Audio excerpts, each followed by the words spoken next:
అందరికీ నమస్కారం. కర్మ ఫలితం రెండో భాగం.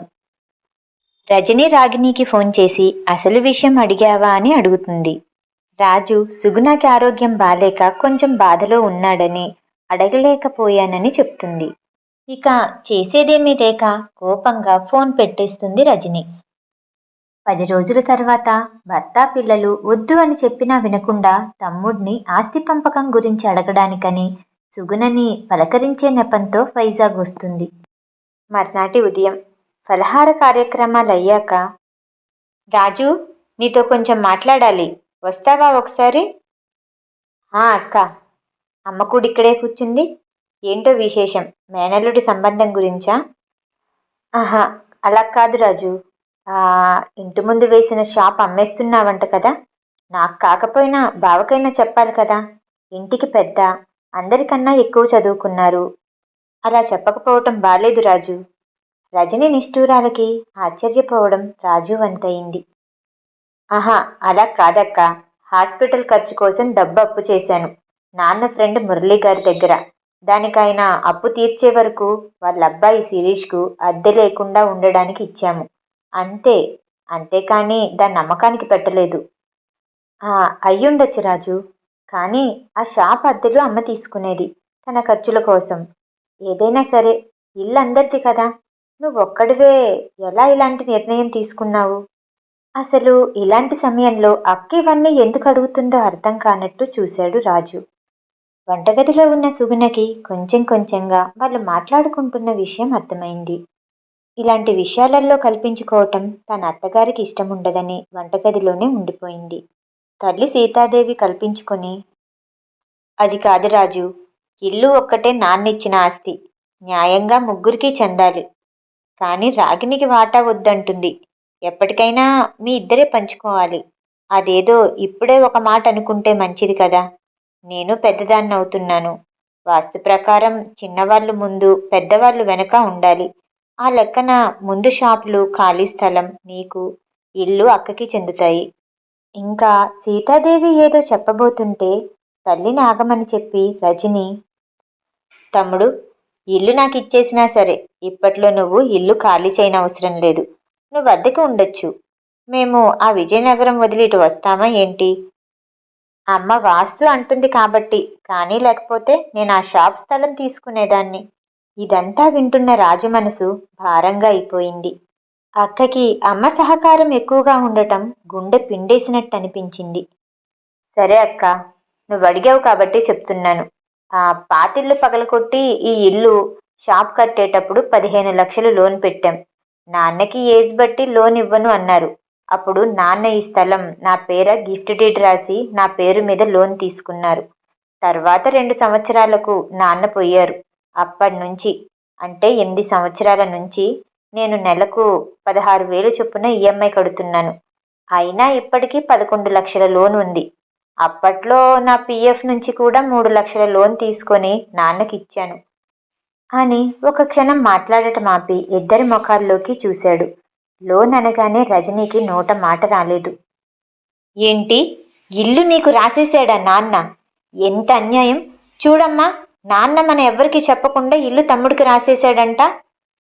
ఎంతైనా నాన్న మగపిల్లాడని పక్షపాతం చూపించాడు. అక్క, ఒక్క నిమిషం ఆలోచించు. నాన్న కావాలని చెయ్యలేదు. లోన్ కోసం తప్పలేదు. అప్పట్లో కోరుకొండలో స్థలం నీకు ఇద్దామనుకున్నారు. కానీ అది తర్వాత లిటిగేషన్లో ఇరుక్కుంది. ఇప్పుడు చనిపోయి పైనున్నాయన్ని నిందించడం ఏం బాలేదు. అయినా ఇల్లు, షాప్ స్థలం అన్నీ నా పేరు మీద ఉంటే ఏంటి? అన్నీ అమ్మేసి నీ వాటా నీకిస్తాను. సరేనా? తమ్ముడన్న మాటలకు నేను విన్నది నిజమేనా అనే ఆశ్చర్యంలో మునిగిపోయి నోటి మాట రాకుండా వెర్రిచూపులు చూసింది కాసేపు. నిజమా రాజు? నిజంగా అలా చేస్తావా? నన్ను మోసం చేయవు కదూ? అక్క, కానీ న్యాయంగా ఇది నాన్న ఆస్తి కాబట్టి అమ్మకి కూడా వాటా ఇవ్వాలి. వచ్చిన డబ్బులోంచి లోన్ అమౌంట్, నా పిఎఫ్ తీయగా మిగిలినవి మొత్తం 4 వాటాలు చెయ్యాలి. నేను ఎన్ని సంవత్సరాలు కట్టిన ఈఎంఐ అద్దె కింద భావిస్తాను. కాకపోతే ఇంకో మాట, ఆస్తులే కాదు, అమ్మ బాధ్యత కూడా అందరం సమానంగా తీసుకోవాలి అని స్థిరమైన గొంతుతో చెప్పాడు. ఆఖరి మాట విన్న సీతకి గొంతు పెగల్లేదు.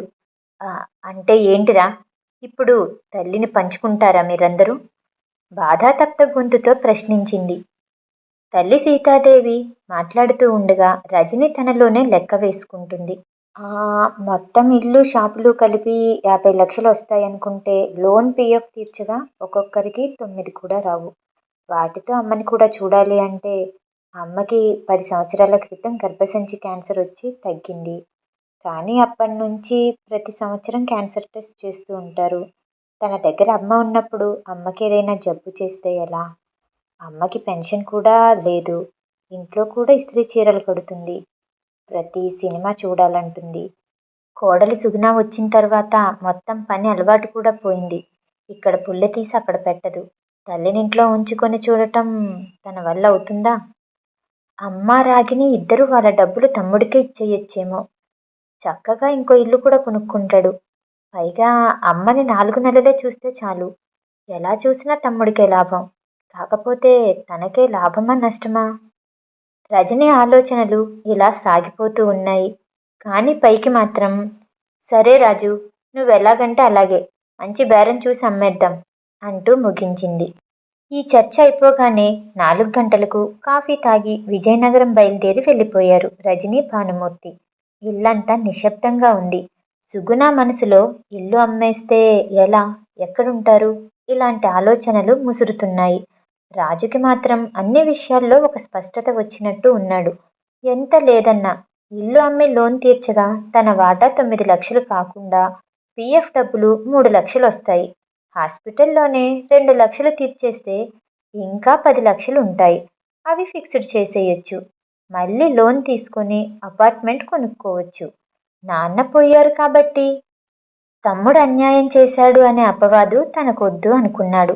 ఇంతలో ఏజెంట్ బేరం తీసుకొచ్చాడు. కోవిడ్ వల్ల కొంచెం అనుకున్న దానికన్నా 2 లక్షలు తక్కువ వచ్చాయి.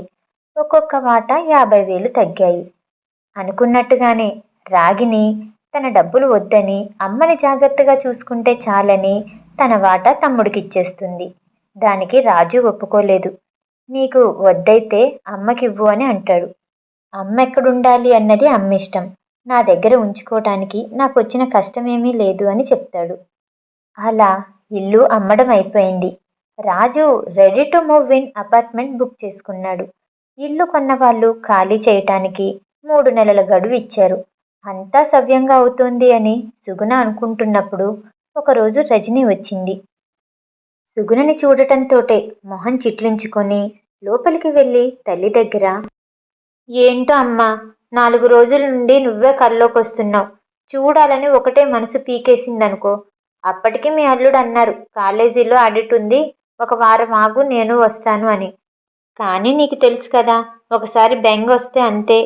తల్లిని కౌగిలించుకుంటూనే గుక్క తిప్పుకోకుండా చెప్పేసింది రజని. ఆ మాటలకి తల్లి ఎంతో పొంగిపోయింది. అప్పుడే అకౌంట్ పనులు ఉండటం వల్ల స్కూలుకి వెళ్ళిన రాజు కూడా ఇంటికి వచ్చేశాడు.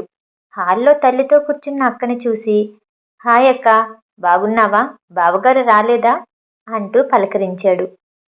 మీ బావగారికి రావటం కుదరలేదురా. నువ్వు కొనుక్కున్న ఇల్లు ఎలా ఉందో చూద్దామని వచ్చాను. నువ్వెలాగూ పిలవ్వు కదా. అదేం లేదక్కా, నేనే చెప్దామనుకుంటూ ఉన్నాను. ఈలోపు నువ్వే వచ్చేశావు. 550 స్క్వేర్ ఫీట్ అక్క, 3వ అంతస్తులో ఉంటుంది. Group house. చిన్నిల్లు, కానీ మంచి సెంటర్లో ఉంది. అన్నీ చుట్టూ దొరుకుతాయి. నాకు కూడా కొంచెం స్కూల్కి దగ్గర. పెద్ద పాపకు కూడా తన జూనియర్ కాలేజ్ దగ్గరే అంటూ వివరంగా చెప్పాడు. 550 స్క్వేర్ ఫీట్ అంటే ఎంత ఉంటుందిరా అంటూ ప్రశ్నించింది సీత కొడుకును ఉద్దేశించి. ఈలోపు పెద్ద పాప, ఇంచుమించు మన హాలు కిచెన్ కలిపితే ఎంత ఉంటుందో అంతన్నమాట నానమ్మ. తమ్ముడు, అది చిన్నిల్లు అవుతుంది కదా, అంత చిన్నింట్లో ఎలా ఉంటారు? ఎన్ని బెడ్రూమ్లుంటాయేమిటి? ఆరా తీసినట్టు అడిగింది రజని. 1 BH అక్క. కాకపోతే ఒక చిన్న గది ఎక్స్ట్రా వచ్చింది. అది దేవుడి రూమ్గా కానీ పిల్లలకి చిన్న స్టడీ రూమ్గా కానీ వాడుకోవచ్చు. ఆ మంచం పట్టదు అంతే అంటూ క్లుప్తంగా వివరించాడు రాజు. నిజానికి రజనీకి అన్నీ తెలుసు. రాజు ఫ్లోర్ ప్లాన్లు ఇంకా ఫ్లాట్కి సంబంధించిన వివరాలు అన్నీ పెద్ద బావ అంటే రజనీ భర్త భానుమూర్తికి వాట్సాప్లో ఎప్పుడో పంపించాడు. రాజు కనబోయే ఇల్లు చిన్నది అని తల్లికి తెలియచేయాలని ఆమె భావన.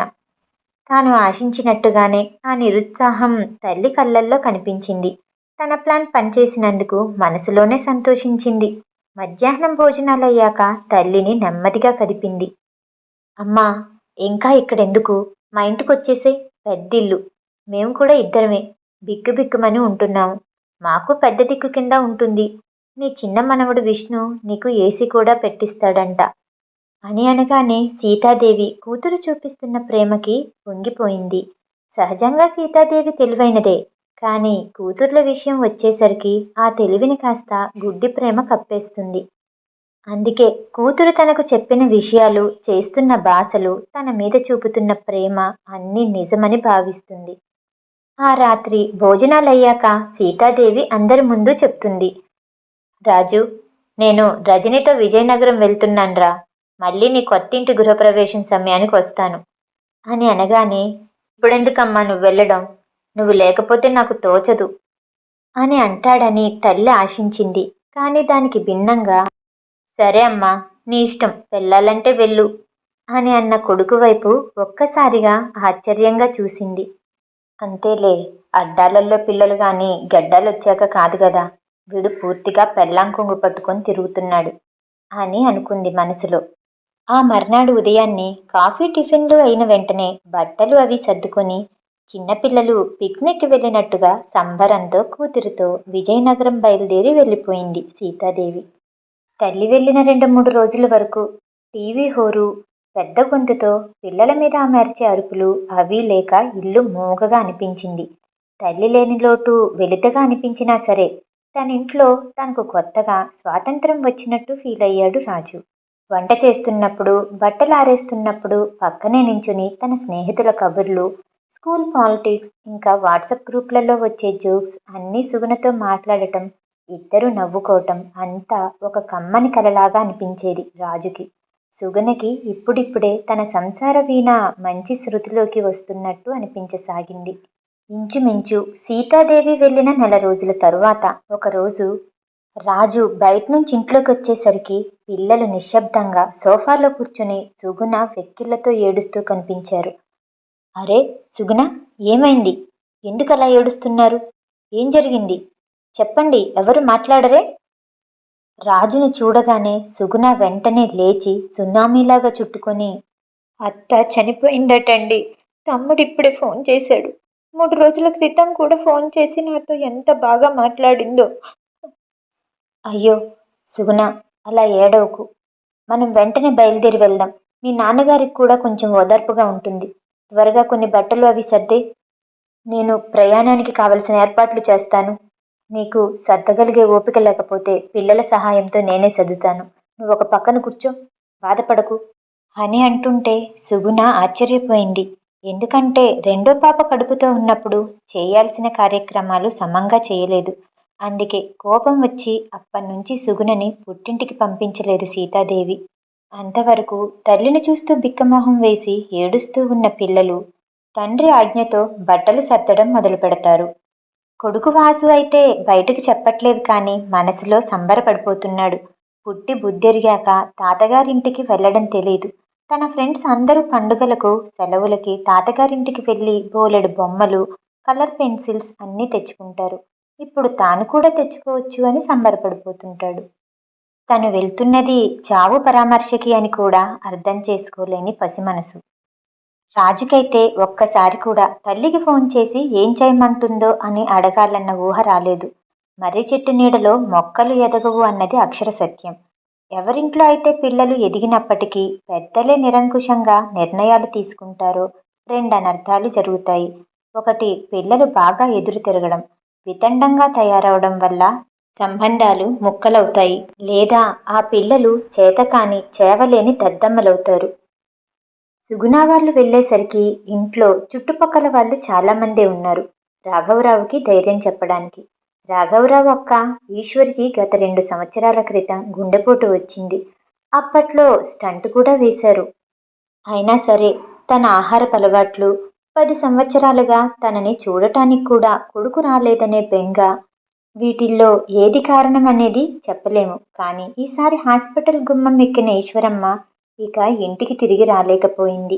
బావమరిది ఇంకా హాస్పిటల్లోనే ఉన్నాడు అని తెలుసుకున్న రాజు ఒకసారి రాఘవరావుని పలకరించిన తరువాత అక్కడేమైనా అవసరం ఉందేమో అని తను కూడా హాస్పిటల్కి బయలుదేరాడు.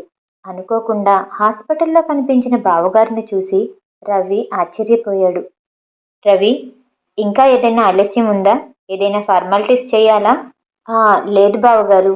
మా బావ సుదీప్కి ఇన్ఫామ్ చేశాము. కెనడా నుంచి రావడానికి ట్రై చేస్తున్నాడు.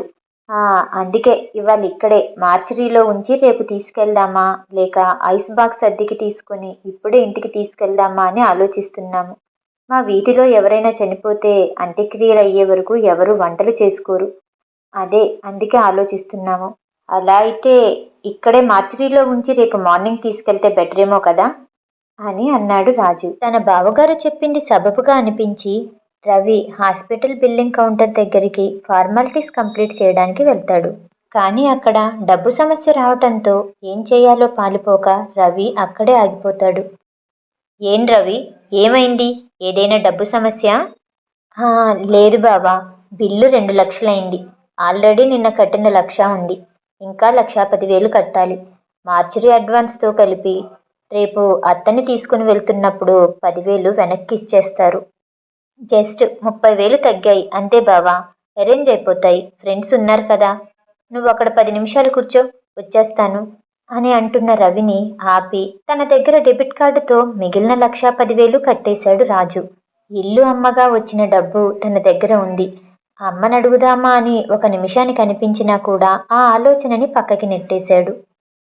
ఇంటికొచ్చేసరికి సుగుణ బలవంతంగా తండ్రి చేత రాగిజావ తాగిస్తోంది. అమ్మయ్య, అక్క, నువ్వొచ్చి మంచి పని చేశావు. నిన్నటి నుంచి నాన్న పచ్చి మంచినీళ్ళు కూడా ముట్టుకోవట్లేదు. మధ్యాహ్నం పక్కింటి మల్లమ్మ గారి దగ్గర నుంచి భోజనాలు వచ్చాయి. అందరూ ఏదో బలవంతంగా తిన్నామా అన్నట్టు అనిపించి తన అక్క కొడుకు గురించి పడిన మానసిక క్షోభ గురించి కూతురుతో చెప్పుకొని వలవలా ఏడ్చారు. రవి చిన్నప్పటి నుంచి చదువుల్లో చాలా చురుకు. 10వ తరగతి అయ్యాక తెలంగాణలో ఉన్న రాజీవ్ గాంధీ యూనివర్సిటీ నందు కంప్యూటర్ సైన్స్లో 6 సంవత్సరాల బీటెక్ పూర్తి చేసి వెంటనే క్యాంపస్ ఇంటర్వ్యూలో టీసీఎస్లో ఉద్యోగం తెచ్చుకున్నాడు. కరోనా వచ్చాక వర్క్ ఫ్రమ్ హోమ్ అవడంతో సంవత్సరం నుంచి తండ్రితోనే ఉంటున్నాడు. ఎప్పటికైనా కొడుకు అమెరికా వెళ్ళి ఎంఎస్ చదివితే బాగుండును అని రాఘవరావు ఆశ. కానీ స్తోమత లేదు. రవికి కూడా వెళ్ళాలని ఉంది. దానికోసం కొంచెం కొంచెంగా దాచుకున్న డబ్బు మేనత్త వైద్యానికి ఖర్చయిపోయింది. అందుకే ఇక ఆలోచనని విరమించుకున్నాడు. మర్నాడు కెనడా నుంచి బావ సుదీప్ ఫోన్ చేశాడు. తనకి రావటం కుదరట్లేదని మీరే అంతా కానిచ్చేయండి అని. వీడియోలో తల్లిని చూపించమని అడిగాడు. తన గొంతులో ఎంతో బాధ, పశ్చాత్తాపం వినిపిస్తున్నాయి. చచ్చిన పాముని ఇంకా కొట్టడం ఇష్టం లేక ఎవరూ ఏమీ మాట్లాడలేదు. ఈశ్వరమ్మ అంతిమ ప్రయాణానికి ఒక్క కొడుకు లేడని తప్ప ఏ లోటు రానియలేదు రవి. వీడియో కాల్లో చివరి చూపుగా తల్లిని చూసుకుని బోరుమని విలిపించాడు సుదీప్. జరగాల్సిన కార్యక్రమాలు అన్నీ అయిపోయినా సరే సుగుణని పిల్లల్ని అక్కడే 13 రోజులు ఉంచుదాం, అవసరమైతే అప్పుడప్పుడు తను ఇంటికెళ్ళొచ్చు అని నిర్ణయం తీసుకున్నాడు. ఈశ్వరమ్మ మరణవార్త చెబుదామని ఆ రోజు తల్లికి ఫోన్ చేశాడు రాజు. వెంటనే సీతాదేవి, ఫోన్లో పలకరించమని చాలు దాని నాన్నని, అసలే లేనివాళ్ళు లేకిగాళ్ళు. ఇప్పుడు మీరెళ్తే ఖర్చులన్నీ నేనెత్తిన రుద్దుతాడు నీ మామ, బీద ఏడుపులు ఏడవడంలో అసలే అఖండుడు అంటూ ఇంకా ఏదో చెప్పబోయింది. తల్లికి ఉన్న మనోవైకల్యానికి మందు ఏమీ లేదు అనిపించి సరే సరే నాకన్నీ తెలుసులే, ఉంటాను అని ఫోన్ పెట్టేశాడు రాజు. సుగుణని పిల్లల్ని తీసుకొని మామగారింటికి వెళ్ళినట్టు అక్కడే 10 రోజులు బట్టి ఉంటున్నట్టు తెలిసింది. ఇంకేం, అగ్నిలో వేయడానికి ఆద్యం బాగానే దొరికినట్టయింది రాజు అక్క రజనీకి. మామగారింట్లో మామ వెనకాల కుక్కపిల్లలా తిరుగుతున్నాడని చిలవలు పలవలు చేసి సీతాదేవి మనసులోని అగ్నిని పుట్టిస్తుంది. అదంతా విన్న సీతాదేవి కోపంతో రెచ్చిపోయి, ఆడపిల్ల కడుపుతో ఉంటే అరిసెలు కావిళ్ళు కూడా తేలేని ముష్టి వాళ్ళ ఇంటికి ఎందుకు వెళ్ళావు? నువ్వు వెళ్ళింది కాకుండా పిల్లల్ని కూడా తీసుకెళ్ళావు. అసలు నీకు నా మాట మీద మర్యాదంటూ ఉందా అంటూ కొడుకుని ఫోన్లోనే అరిచేసింది. రాజు అన్నీ మౌనంగా విని, అమ్మా అమ్మా, నాకు 40 దాటాయి. ఇంకా మంచి చెడు తెలియని వయసులో లేను. ఎప్పటి విషయాల్లో తవ్వుకుంటూ నా పిల్లలకి తాతగారిల్లంటే తెలియకుండా పెంచడం ఇష్టం లేదు. ఏదేమైనా ఆయన సుగుణకి తండ్రి. నువ్వు కూడా కొంచెం మర్యాద ఇవ్వడం నేర్చుకుంటే మంచిది అంటూ ఫోన్ పెట్టేశాడు. కొడుకు తాను చెప్పింది వినకుండా తిరిగి తనకే బుద్ధి చెప్పడానికి ప్రయత్నించడం చూసి ఉక్రోషంతో ఊగిపోయింది సీతాదేవి. వెంటనే కూతురు రజనిని పిలిచింది. రజని, మీరు కొన్న స్థలం పక్క స్థలం ఉంది కదా, దాని ఖరీదెంతమ్మా? అది తక్కువే అమ్మా. 160 చదరపు గజాలు, 8 లక్షలు. కొంటావా? కొంటే ఇప్పుడే తీసుకో అమ్మా. వనజ వాళ్ళతో పాటు నువ్వు కూడా ఆ సూర్యారావుకి ఇల్లు కట్టడానికి కాంట్రాక్ట్కి ఇచ్చేయొచ్చు. ఎంత? 6 నెలల్లో కట్టిచ్చేస్తాడు. రాగిణి డబ్బులు కూడా ఉన్నాయి కదా నీ అకౌంట్లో అంటూ ఆపకుండా ఉపన్యాసం ఇచ్చింది. తర్వాత 2 రోజులు ఇదే మోత. ఆఖరికి స్థలం కొనటానికి ముందుకు వచ్చింది సీతాదేవి. ముందు చెక్ ఇచ్చింది. తర్వాత 5 రోజులకి ఆ వెంచర్ వేసిన వాళ్ళు కారులోనే వెళ్ళి స్థలం రిజిస్ట్రేషన్ కూడా చేయించుకున్నారు. రజని రెండో కొడుకు, సీతాదేవి ఇద్దరూ పక్కపక్క స్థలాలు కొనుక్కున్నారు. తర్వాత అదే వెంచర్ వాళ్లతో 2 బెడ్రూమ్స్, హాల్, కిచెన్ కట్టేలాగా డెవలప్మెంట్ అగ్రిమెంట్ కూడా చేసుకున్నారు. దానికి కూడా చెక్ ఇచ్చింది సీత. ఇవన్నీ బాగానే ఉన్నా తల్లి చొరబాటు తత్వం నచ్చట్లేదు రజనీకి. ఎప్పుడూ ఏదో ఒకటి చెయ్యమంటుంది. చిరుదిళ్ళు ఎక్కువ కావాలి. అలా అని బజార్ నుంచి ఏమైనా తెప్పిస్తే ఒకరోజు తిని మర్నాడు పెడితే పెదవి విరిచేస్తుంది. భోజనంలోకి రోజూ కూర, పప్పు, పులుసు, పచ్చడి ఇలా అన్ని రకాలు కావాలంటుంది. భానుమూర్తికి కాలేజీకి బాక్స్ ఇవ్వటం అలవాటు ఉన్న రజనీకి ఏదో ఒకటే ఐటెం వండి అది ఇంకా పెరుగు అన్నమే బాక్స్లో కట్టడం, తను కూడా అవే తినేయడం అలవాటైపోయింది. అక్కడ సుగుణ కూడా రాజుకి పిల్లలకి అలాగే బాక్సులు ఇచ్చినా సరే అత్తగారికి మాత్రం అన్నీ వండి పెట్టేది. అసలు సుగుణని అనాలి, అదే పనిగా అన్నీ వండి పెట్టి ఈవిడ్ని ఇలా తయారు చేసినందుకు ఇప్పుడిలా నా దుంప తెంచుతుంది అంటూ తల్లిని మరదల్ని కలిపి మరీ తిట్టుకుంది. ఇలా లాభం లేదని తల్లితోటే జంతికలు, కజ్జికాయలు, అరిసెలు అంటూ రకరకాల పిండి వంటలు 15 రోజులకి సరిపడా చేయించింది. కానీ తర్వాత 2వ రోజుకే చూస్తే డబ్బాలన్నీ ఖాళీగా వెక్కిరించాయి. ఇన్ని డబ్బాలెలా ఖాళీ అయ్యాయా అని ఎంక్వైరీ చేస్తే తేలిందేంటంటే ఊర్లోనే ఉన్న చెల్లి మనవడు వస్తే పొట్లాలు కట్టి మరీ ఇచ్చింది. పాలబ్బాయికి కొన్ని, పక్కింటి మమత గారికి కొన్ని, అలా మొత్తం హుష్కాకి అయిపోయాయి. సగం ఖాళీ అయిపోయిన నూనె డబ్బాని చూసి వెక్కి వెక్కి ఏడవాలనిపించింది రజనీకి.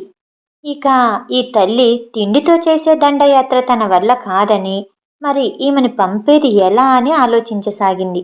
2 రోజులు బుర్రకు బాగా పదును పెట్టి తల్లి దగ్గరకు వెళ్ళి, మా మామగారి తమ్ముడికి ఆరోగ్యం బాగాలేదు, నేను మీ అల్లుడు వారం రోజులు గుంటూరు వెళ్ళాలి, నువ్వు తమ్ముడి దగ్గరికి వెళ్తావా అని అడిగింది. వాడింటికా?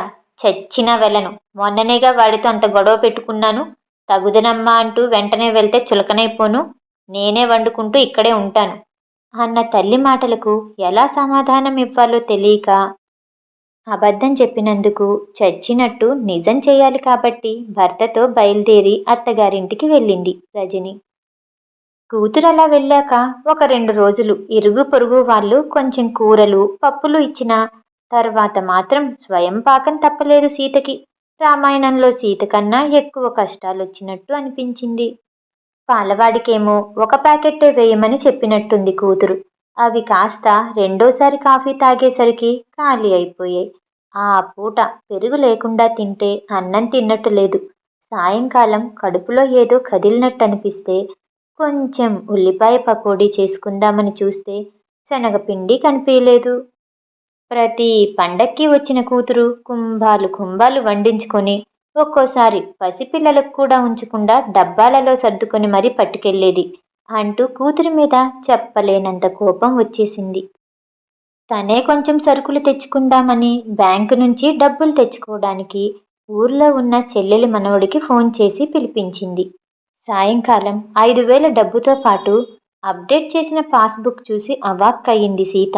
ఇంకా అందులో 10,000 ఉన్నాయి. బ్యాంకులో 24 లక్షలు ఉండాలి. అందులో స్థలానికి 8 లక్షలు, ఇంకా ఇల్లు డెవలప్మెంట్ 10 లక్షలు చెక్ ఇచ్చింది. ఇంకా 6 లక్షలు ఉండాలి.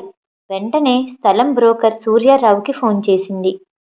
మీరు స్థలం మాత్రమే కొన్నారు కదండి, మాకిప్పుడే ఇల్లు వద్దు, అక్కడెవరుంటారు అన్నారు కదా, మీ అమ్మాయి గారు చెప్పారు. అన్న బ్రోకర్ మాటలకు కాళ్ళ కింద భూమి కదిలినట్టు అనిపించింది. మర్నాడు బ్యాంకుకి వెళ్ళిన సీతకి తన అకౌంట్లో ఉన్న డబ్బులు చెక్ ద్వారా అదే బ్యాంకులో ఉన్న కూతురు రజని అకౌంట్లోకి వెళ్ళినట్టు తెలిసింది. తరువాత ఇంటికి వచ్చిన కూతుర్ని గట్టిగా నిలదీసింది సీత. అమ్మా, అది డెవలప్మెంట్ వాళ్ళకి ఇస్తే నష్టం అమ్మా. మాకు తెలిసిన ఇంకో బిల్డర్ తక్కువకి కడతానన్నాడు. డబ్బుకి కొంచెం కొంచెం ఇవ్వాలి. ప్రస్తుతానికి ఫౌండేషన్కి సరిపడా ఇచ్చాం. ప్రతిసారి నిన్ను చెక్ ఏమడుగుతామని అలా నా అకౌంట్లో వేశాను. మనిద్దరి డబ్బుల్ని విష్ణు వడ్డీలకు తిప్పుతున్నాడమ్మా. ఇదిగో ఈ నెల నీ డబ్బుకి వచ్చిన వడ్డీ అంటూ చేతిలో 20,000 పెట్టేసరికి సీత వడ్డీ చూసిన ఆనందంతో అసలు మర్చిపోయింది. అసలు విషయం ఏంటంటే తల్లి బ్యాంకుకి వెళ్ళిన సంగతి బ్యాంకులో పనిచేసే ఫ్రెండ్ కూతురు ద్వారా రజనికి తెలిసి తల్లి డబ్బు గురించి అడిగితే ఏం చెప్పాలా అని ముందే ఆలోచించి పెట్టుకొని మరీ వచ్చింది. స్థలంలో ఇంటికి డెవలప్మెంట్కి ఇవ్వడం అబద్ధం.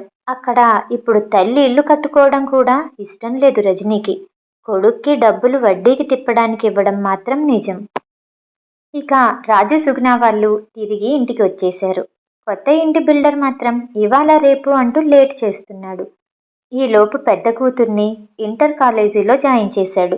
ఇల్లు కొనుక్కున్న వాళ్ళు కూడా ఇంకో 2 నెలల సమయం పొడిగించారు. రాజు మంచితనము పరిస్థితులు అర్థం చేసుకొని. ఒకరోజు సుగుణ తండ్రి ఇంటికి వచ్చాడు. అల్లుడు గారు, మీ మంచితనము సుగుణ అదృష్టము. ఇవాళ నుంచి ఇది మీది అంటూ రాజు ముందు ఒక చెక్ ఇంకా కొన్ని డాక్యుమెంట్స్ పెట్టాడు. చెక్కులో 10 లక్షలు రాసి ఉంది. డాక్యుమెంట్స్ మీద రాఘవ తన ఇల్లు సుగుణ పేరు మీద రాసినట్టు ఉంది. రాజు ఏమీ అర్థం కానట్టు చూశాడు. ఆశ్చర్యంగా చూస్తున్న కూతురు ఇంకా అల్లుడిని కూర్చోపెట్టి, అల్లుడు గారు, మా ఇంటి పక్కన ఉన్న స్థలం ఈశ్వరిది. మా తండ్రి పుట్టింటి భరణం కింద ఇస్తే తర్వాత అందులో పాతిల్లు పగలకొట్టి ఈశ్వరి భర్త మళ్ళీ ఇల్లు కట్టించాడు. అది ఈశ్వరమ్మ పేరు మీదే ఉంది. ఈశ్వరి కొడుకుతో గొడవ పెట్టుకొని వచ్చి నా దగ్గర ఉన్నప్పుడు ఆ ఇంటి మీద వచ్చే అద్దెలు నాకు ఇవ్వబోయింది. కానీ నేను తీసుకోలేదు. ఆ డబ్బు సుగుణ ఇంకా రవి పేరు మీద పోస్ట్ ఆఫీసులో ఆర్డీ వేస్తుంది. అదే ఆ డబ్బు. తన భర్త పేరు మీద ఉన్న ఆస్తులన్నీ తన కొడుకు తీసుకోవచ్చు. కానీ ఈ ఇల్లు తన పుట్టింటి ఆస్తి నా పేరు మీద రాసింది. ఇప్పుడు ఈ ఇల్లు నేను సుగుణకి ఇచ్చేయదలుచుకున్నాను. తన అత్త ఇచ్చిన డబ్బులతోటి రవిని ఎంఎస్ చదువుకోవడానికి అమెరికా వెళ్ళమని మీరే ఒప్పించాలి అల్లుడు గారు. అన్నీ మంచి విషయాలు ఒక్కసారి వింటుంటే డైజెస్ట్ అవ్వక అయోమయంగా ఒకరి వైపు ఒకరు చూసుకోసాగారు రాజు ఇంకా సుగుణ. మామయ్య గారు, ఈ 10 లక్షలు అయితే సుగుణ తీసుకుంటుంది. ఎందుకంటే అది తల్లి లాంటి మేనత్ ఇచ్చిన ఆశీర్వాదం. కానీ ఇల్లు మాత్రం వద్దు. అది మీకిచ్చారు. అది మీ పేరు మీదే ఉంచుకోండి. మీది కూడా గవర్నమెంట్ ఉద్యోగం కాదు. పెన్షన్ అవి లేవు. ఫ్లాట్స్ అద్దెలు మీకు కొంచెం వయసు పడి సంపాదించలేనప్పుడు ఉపయోగపడతాయి. రవి చూడడు అని నేను అనను. నా దగ్గర ఉండకూడదు అని కూడా అనను. కానీ మీరు ఎవరి ముందు చేయి చాచకుండా ఆత్మగౌరవంతో జీవించడానికి ఆ డబ్బు ముందు ముందు అవసరాలకి ఉపయోగపడుతుంది. మీరు ఎవరికి ఏమి ఇవ్వాలన్నా మీ తర్వాత వచ్చేలాగా విల్లు రాయండి చాలు. అది విన్న రవి కూడా బావగారి నిర్ణయాన్నే బలపరిచాడు. అయినా సరే ఎంత చెప్పినా వినకుండా రాఘవ సుగుణకి రవికి తలో ఫ్లాట్ రాసిచ్చాడు. రాజు ఇంకా తను కొనుక్కున్న ఫ్లాట్లోకి మారకుండా దానిని అద్దెకిచ్చేసి మామగారిచ్చిన ఫ్లాట్లోకే మారిపోయాడు. పిల్లలకైతే కథలు చెప్పే తాతయ్య, బయటికి తిప్పే మామయ్య ఇంట్లోనే ఉండటం చాలా నచ్చింది. రాజుకి చాలాసార్లు తల్లిని తీసుకొద్దామనిపించినా ఆమె కోపంగా మాట్లాడటం, ఇంకా ఇంట్లో మామగారు రవి ఉండటంతో ఇల్లు సరిపోదని భావించి ఏకంగా సంవత్సరం ఆగి 3 బెడ్రూమ్ ఇల్లు అయ్యాక అక్కడికే తీసుకెళ్దామని డిసైడ్ చేసుకున్నాడు. ఆ తరువాత సుగుణ ఇంట్రెస్ట్ తెలుసుకొని డిస్టెన్స్ మోడ్లో డిగ్రీకి కట్టించాడు. రవి కూడా ఎంఎస్ చేయటానికి అమెరికా వెళ్ళిపోయాడు. తను వెళ్తుంటే సొంత తమ్ముడు వెళ్ళినంతగా బాధపడ్డాడు రాజు. ఇదిలా ఉండగా సీతకి మోకాల నొప్పులు వచ్చాయి. ఆపరేషన్కి 5 లక్షల వరకు అవుతాయన్నారు. రజని కూడా ఒక నెల ఇస్తుంది వడ్డీ, ఇంకో నెల ఇవ్వట్లేదు. అలా చేరగా 50,000 అయ్యాయి. ఏమీ చెయ్యలేని పరిస్థితి. దానితో ఒకరోజు అమెరికాలో ఉన్న చిన్న కూతురు రాగిణికి ఫోన్ చేసి, చెప్పుకొని ఎంతో బాధపడింది. అమ్మా, నువ్వు పోయి రజనీని ఎలా నమ్మావు? ఇంత జరుగుతుంటే నాకు కాదు, కనీసం రాజుకైనా చెప్పాలని తెలీదా? నీకిప్పుడు విజయనగరంలో ఇల్లెందుకు? అంటూ గట్టిగా చివాట్లు పెట్టింది రాగిని. వెంటనే అక్కకి ఫోన్ చేసి 12 లక్షలు మాత్రమే అమ్మవి, మిగతావి నావి. అవి ఏమైనా మెడికల్ అవసరాలకు ఉంటాయని అమ్మకు ఉంచాను. అవి వడ్డీలకు తిప్పుకోవడానికి నీకేం అధికారం ఉందని? నెల రోజుల్లో గనక నా డబ్బు నాకు ఇవ్వకపోతే అక్కవని కూడా చూడను. నేను రాజు అంత మంచిదాన్ని కూడా కాదు అంటూ ఎడాపడా వాయించేసింది. తల్లి తిట్టినప్పుడు పట్టించుకోలేదు, కానీ చెల్లంటే మాత్రం భయపడింది. అందులోనూ భర్త పనిచేసే కాలేజీ యాజమాన్యంలో చెల్లెల అత్తగారి తమ్ముడు కూడా ఉన్నారు. ఏదైనా తేడా వస్తే మొగుడి ఉద్యోగానికే ఎసరనుకొని చిన్న కొడుకుకి ఫోన్ చేసింది. అమ్మా, నా ఫ్రెండ్ వ్యాపారంలో దివాలా తీశాడు. మరెప్పుడిస్తాడో కూడా తెలీదు అని చావు కబురు చల్లగా చెప్పాడు విష్ణు. పోనీ స్థలమైన అమ్మేస్తేను? అమ్మతో ఏదో ఒకటి చెప్పి సంతకం పెట్టించేయచ్చు అనుకొని బ్రోకర్కి ఫోన్ చేసింది. అవును మేడం, అయినా సరే అది మీ అమ్మగారు ఒక్కరే అమ్మలేరు కదండి. అది కూడా మీరు మీ చిన్నబ్బాయి జాయింట్గా కలిపి కొన్నారు. అది కొనడమే 5 లక్షలకి కొన్నారు. ఇప్పుడు మార్కెట్ రేటు డౌన్ అయింది. అయినా 5 లక్షలు వచ్చేలా చూస్తాను. మీకు ఇష్టమైతే ఫోన్ చేయండి అని బ్రోకర్ పెట్టేశాడు. తన చిన్న కొడుకు అన్ని విషయాలలోనే తనని మోసం చేశాడని చివరికి రజనీకి అర్థమైంది.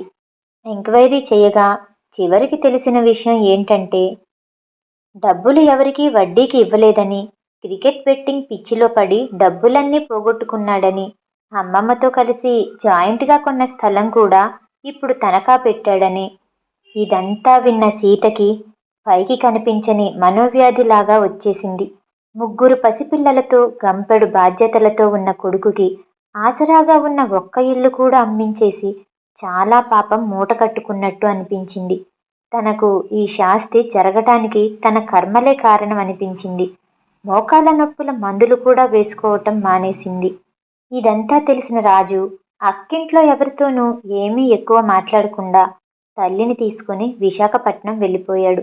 కొడుకింట్లో ఉన్న వియ్యంకుడిని చూసి ఇదివరకులాగా ముఖం చిట్లించుకోలేదు సీత. సీత ప్రసన్నంగా రాఘవని పలకరించడం చూసి ఆశ్చర్యపోయారు రాజు ఇంకా సుగుణ. ఆ తరువాత రాజు సీతాదేవికి 2 మోకాళ్ళకి ఆపరేషన్ చేయించాడు. అక్కని క్షమించాడు. అందరూ కలిసి ఒకే ఇంట్లో ఉండడం ఎంతో సంతోషాన్నిచ్చింది. కథ సమాప్తం. ఈ కథ వినటం మీకు నచ్చినట్టయితే లైక్ చేసి సబ్స్క్రైబ్ చేయండి. మళ్ళీ రేపు కలుద్దాం. నమస్తే.